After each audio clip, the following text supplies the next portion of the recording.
Why is the U.S. government hiding the UFO and extraterrestrial secret from you? That's what we're going to be talking about and a whole lot more next.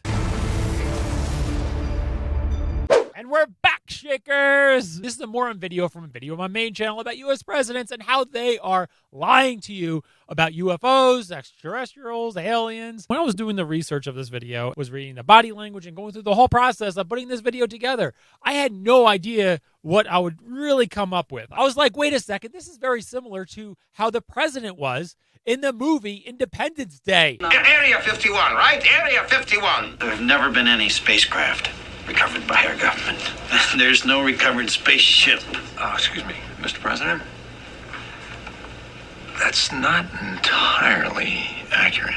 Whoa, it just totally blew my mind. I didn't really expect that. I assumed that, Independence Day, that was just a story. It wasn't really like that in real life, where the president knows very, very little about extraterrestrial life, immediately when they are inaugurated. And it takes quite a bit of time for government officials to be in the federal government to understand anything of the alien secret. The alien, UFO, extraterrestrial secret is so closely guarded. It's quite shocking, and it makes all of us think, wait a second. If it's that closely guarded, what is really going on? And what does the federal government really, really know here? And it must be something just completely outrageous that they just do not want to share, that they can't even share with the President of the United States. Remember, the President of the United States is the Commander-in-Chief of the U.S. military. The UFO secret is a higher level of top secret than you. It's pretty shocking how much of a secret it really is. If I had to guess what they're doing and why it's so secretive, I think it has to do with defense, national defense. I think what they're doing, kind of like what Bob Lazar said, is that they are reverse engineering, back engineering alien technology, and they are trying their best to learn something so that we can apply some of that extraterrestrial technology to our national defense. Someone may be wondering, wait a second, why? Are we going to war? No one's going to war or anything. Wait a second. The Chinese government, I think the Russian government, I think some of the other governments throughout the world, specifically the big governments, are also working to reverse extraterrestrial technology. So if the Chinese government gets ahead of us, yeah, they can just kind of be like, hey, we're going to, do what we want to the United States because we have this extraterrestrial technology now that they were able to reverse engineer ahead of the United States. I think it's something like that. And of course, Russia, yeah, they're probably working on something similar. And they're trying to beat the United States and China. Maybe Russia and China are working together, actually. But nevertheless, the United States can't fall behind on some of this technology. For example, Jimmy Carter ran on the platform of, I'm going to tell the whole world what the United States knows about UFOs and extraterrestrial technology. He said he was going to release everything. In 1977, when Carter wins the presidency, he directs the CIA to release top secret reports on UFOs and extraterrestrial life. The CIA refuses. Flat out say no to the president. That's really something. The compartmentalization of the secret. They compartmentalize everything. They split everything off and everybody becomes stagnant. It just destroys any of the progress you can make. If you're working on something, you just see that one little thing you're working on. And they don't show you the bigger picture because they're trying to limit the amount of information that everybody knows so that when someone like Bob Lazar comes out and says, hey, I worked on this stuff, he can't say the whole secret. He can just say, yeah, I just worked on this one little project within this apparently very big project, but, I didn't really tell me much other than that. In my main channel video, the question I posed to all of you is, what would you do if you were president of the United States and you were trying to find out the extraterrestrial secret and no one wants to tell you? They're all going to be like, hey, no, there's nothing. Oh, we looked at it. There's nothing. No, don't worry about it. What do? Right? We all know that there is something. Everyone's trying to hide something. What would you do? As I said in my main channel video, I was going to make this video here to tell all of you how I personally would try to find out the extraterrestrial secret if I were president of the United States. Like some of you said in the comments, if you really try to push too hard on this secret, you're probably going to get, yeah. but I would probably still do it because that's just my personality. So the way that I would do it is I would take people like Bob Lazar and other people who are truthful about working with the U.S. government on researching extraterrestrial life. I would take them with me and have them point out exactly where they think everything is. And yeah, Bob Lazar, said that things were probably moved and they probably aren't there anymore. But nevertheless, I would try and be like, hey, point it out, guy. Where is it? And I may even bring my little rock chisel, maybe take a little bit of a sample, test for a little bit of traces of bromine in the rock. Nothing. I would want to know, but, they just don't trust the secret to probably someone like me either. President Van Schaik died of a mysterious rock slide at Area 51. Oh, fuck. Now let's read your comments on the main channel. The first comment is from Every Villain is Lemons. I did not have sexual relations with that extraterrestrial. Bill Clinton, probably. I did not have sexual relations with that extraterrestrial. I really hope you all didn't turn this video political because that was not the point of it. It was to have a little fun laughing at both Democrats and Republicans. I know the human being and fish can coexist peacefully. I'm not a political channel. And, I've kind of realized I should probably not talk about politics. But with something like this, I think it's one of those rare situations where you can talk about political figures without really being political at all. Laren Listens writes, Derek basically yells at me for 30 minutes. Me, go on with those emojis. Guys, here's the thing. I'm excited about things, right? I want to show my excitement. And, maybe my excitement's not for everybody, and I get that, but if you're looking for a boring body language person, I'm not the guy, I'm just not. I wish this guy was more boring. Now I've become deaf, writes, Biden looks like he's hearing aliens through that earpiece.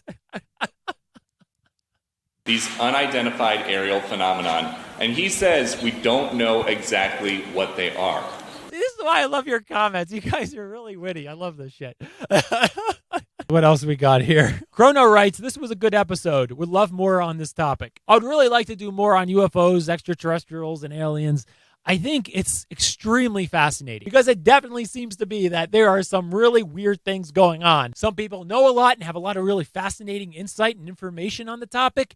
And there are some people that know nothing at all about it and they're just totally BSing you. Yeah, we covered one of those guys too on my main channel. He was a weird fella. They basically have to hatch you out a new clone that's the same age that when you left and transfer your soul and your consciousness through some complicated technological apparatus. They do that too? They do that too? Was it done to you? Oh, absolutely. You're in a different body. Yeah, absolutely. Grandmaster Kush writes, damn, Derek, giving off that Jim Carrey / Patrick Bateman energy. Some topics really lend for it, you know what I mean? Extraterrestrials, UFOs.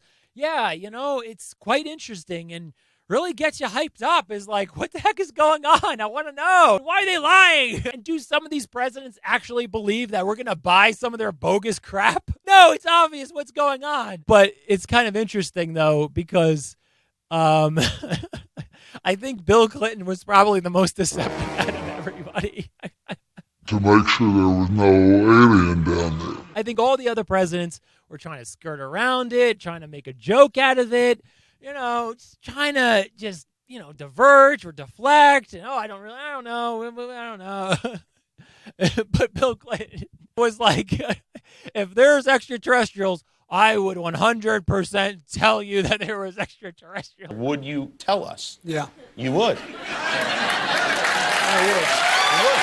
It's a little fitting given some of his prior antics. Play the clip. I did not have sexual relations with that woman, Miss Lewinsky. Weasel Fapper writes, I can imagine Derek walking up to somebody in trouble and be like, so I was watching your body language and thought I'd come help. Guys, what the fuck? Do you all think I act like this 24/7? Come on. Of course I do. Aaron Tech 77 writes, how weird is it that they can't say nothing while actually he's confirming there is something? That's the thing. Many of the U.S. presidents were basically confirming that there was something, but were just like, well, I can't say anything. It was very, very obvious that they were completely hiding something. But I'm not telling you. I can't reveal anything. Oh, really? Anyone who's like kind of a little bit skeptical or on the fence, I think this easily just pushes them over. It's just like, oh, yeah, well, the U.S. presidents are basically saying that they know something. They just can't tell you specifically what they know. You know, I mean, it's quite obvious. Norwegian writes, changing clothes at Area 51 makes perfect sense, especially if they have clean rooms. That's it. I'm sorry, sir. It's a clean room. Or they are working with hazardous materials. I don't think it's far-fetched to assume they have both there. People in research labs are going to be changing their clothes, but they're not going to be changing their clothes because of stealth technology. That's because a lot of our stealth technology is made there. We know that now. And the reason why that they would be changing their clothes is what Norwegian wrote, not bogusly because of stealth technology like Bill Clinton said. Academia is Cancer writes, compartmentalization is the hardest thing for people to get their head around. How could so many people be involved in the conspiracy without it leaking? Compartmentalization. Yeah. Say you hire a whole bunch of contractors to build a UFO aircraft hangar. You're not going to tell them everything that's going to be in the hangar. You would just tell them, hey, we're just going to build this, and you have no need to know what's going to go in it. There you go, compartmentalization. And it's the same thing with each UFO aircraft. What people work on, they're just working on a small bit of their technology on that aircraft. So no one really gets to see much of the aircraft or many of the aircrafts. As many of you know, I'm not this big conspiracy theorist, but through investigation, through body language, we can find out that maybe some things that are kind of a conspiracy theory aren't really a conspiracy theory, actually have quite a bit of truth to them. Personally, I was never a big UFO believer, of extraterrestrials coming to Earth and the government being involved in researching extraterrestrials and anything like that. I was never really big on that. So we're going to put our neutral hats on. However, when I researched Bob Lazar, it really turned everything for me. It was like kind of shocking. I was like, oh my goodness. Oh my goodness. He's actually telling the truth and his story is unbelievable. And it just really got me hooked of just, wanting to know more. It's like, okay, well, Bob Lazar is telling the truth, but what else is going on? Who else is telling the truth? And who's lying? And who's just trying to make some money off of this whole UFO thing? All right, so that's what we got for you. Now in the comments, why do you think the U.S. government is hiding this from you? Let everyone know in the comments below. Subscribe for more on videos from body language and investigative videos on my main channel. See you at the top.